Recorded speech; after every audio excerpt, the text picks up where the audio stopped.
మీ అందరూ కూడా ప్రార్థన చేస్తాను, అలాగే ఉండండి. ఈ రోజు కూడా నాకు అట్లానే అనిపిస్తుంది. బాగా జరుగుతుంది. అసలు బాడీ మొత్తం బిగ్రగా అయింది. ఇంటి దగ్గర నేను వస్తాను రాను అనుకున్నా. అసలు ఇప్పుడు నేను టాబ్లెట్ వేసుకోను, జ్వరం వచ్చింది ఎట్లా అని అనుకొని అట్లనే వచ్చిన. ఇక్కడ తగ్గిపోవాలి, దేవుడు ముట్టాలి నన్ను.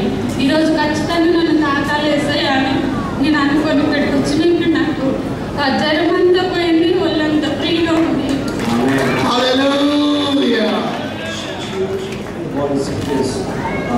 She was like having a fever from a couple of days, and she has come expecting that God touch me today. She's coming from last 2 days. She was expecting God touch me today. I want to receive something today. So while we are praying, she was praying that prayer in her heart, and instantly she felt that the fever left her body, and she felt that she's feeling very free.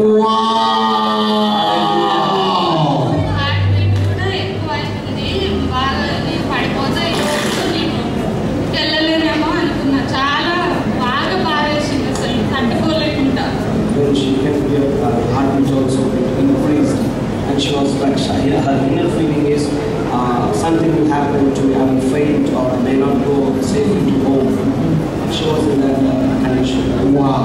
And it's all gone. It's all gone. Wow. Who is the doer of this miracle? ఈ స్వస్థతలు చేసినటువంటి అద్భుతమైనటువంటి చేసిన వారు ఎవరండి? యేసయ్య. How long did she have the condition? ఎప్పటి నుంచి అమ్మా?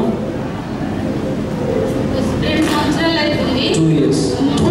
4 సార్లు పడిపోయినా మొత్తం లేవకుండా. అయితే ఈ రోజు కూడా నేను అట్లనే పడిపోతాను, ఎంతో బాధతో వచ్చిన. She will be faint every time. So today also when she's stepping in, she has that thought that she may faint or what happens to her. She has that fear. Sounds like a Bible, doesn't it? ఊరు నుండి నేను ఇక్కడికి వచ్చినాము. అసలు నేను సిటీకి ఎప్పుడు రాలేదు. ఇక్కడికి వచ్చినాక నేను అడ్డం పడిపోయినాక మొత్తం మేము అసలు ఎట్లనో అయిపోయాను, బతిగా అయిపోయాను. మా ఊరికి వెళ్ళినప్పుడు మమ్మల్ని ఎవ్వరు గుర్తుపట్టలేదు. మా పక్కన వెళ్తున్నారు కానీ మీరు ఎవరు వీళ్ళు మాతో మాట్లాడట్లేదు అనుకుంటున్నాం, కానీ వారి మమ్మల్ని గుర్తుపట్టేటట్టు అంత పరిస్థితి వచ్చింది. ఇక్కడికి వచ్చినాక మళ్ళీ మేము దేవుని మీద భారం వేసుకొని మేము బతుకుతున్నాం. ఇప్పటికైనా ఆ దేవుడే మమ్మల్ని బ్రతికిస్తున్నాం. ఎందుకు బ్రతికిస్తున్నాం అని కూడా నేను బ్రతుకుతున్నాను. మా పెద్ద కూతురు కూడా చాలా ఇబ్బందుల్లో ఉంది. 3 నెలలు వాంతింగ్స్ అయ్యి తిన్నట్టే వాంతింగ్స్ చేసుకునేది.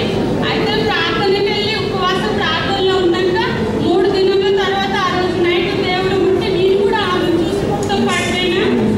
10th క్లాస్ ఎగ్జామ్స్ ముందు నేను కూడా పడిపోయినా. నా కళ్ళన్నీ లోపలికి ఉంచుకోబోతున్నాయి. అయితే నా కళ్ళు ఇంకా పట్టుకోవాలా అనిపించింది. అప్పుడు దేవుడు నాకు నైట్ కళ్ళలో ఇట్లా తాకినట్టు కనిపించింది. మా బాబు మీద పోయింది. ఆ రోజు ఇప్పుడు ఏం జరిగింది అది మాట్లాడుతుంది. అది కూడా తగ్గిపోయింది. అలాగే నేను పడిపోతాను ఎంతో బాధతో ఇక్కడికి వచ్చినా లేచిన. ఇప్పుడు నాకైతే మంచిగా అనిపిస్తుంది. Amen. Hallelujah. She was shaking about her past, what happened to her family, what is the condition she faced before. So she was in that thought that something happens to me, something will happen. Wow. Today we are praying, she was completely strengthened. Oh my God. Thank you. Somebody say thank you, Jesus. అందుకే ఆమె చేస్తారా? She's crying. If not for anything, this is worth it. Amen. I'm telling you, this is worth it. So for 2 years, this lady had fever. And she had fainting spell. 2 సంవత్సరాల నుంచి తనకి తరచు జ్వరము, అప్పుడప్పుడు కళ్ళు తిరిగి పడిపోయేటువంటి బలహీనత. And even tonight, when she came, blood pressure went up, heart went up, and she thought she was going to faint. తను ఇక్కడికి వస్తున్నప్పుడు కూడా తన గుండె బాగా కొట్టుకోవడం వలన నేను పడిపోతాననేటువంటి ఒక భయంతో వచ్చింది. But tonight, after the prayer, రాత్రి ప్రార్థించిన తర్వాత the fever has left her completely. దేవుడు ఆమెలో ఉన్న జ్వరాన్ని సంపూర్ణంగా తీసేశాడు. చెప్పడం కూడా ఒకసారి గట్టిగా Hallelujah. Glory to God. దేవునికి మహిమ కలుగును గాక. And she feels strengthened ఇప్పుడు ఆమె బలము పొందుకున్నట్టుగా భావిస్తా ఉంది, and delivered. విడుదల పొందుకుంది. What's your name? Keerthana. Peter. Who did this for you? మనకి ఎవరు చేసేది స్వస్థత? God. God. Yes. Jesus. Amen. Amen. And she's so grateful.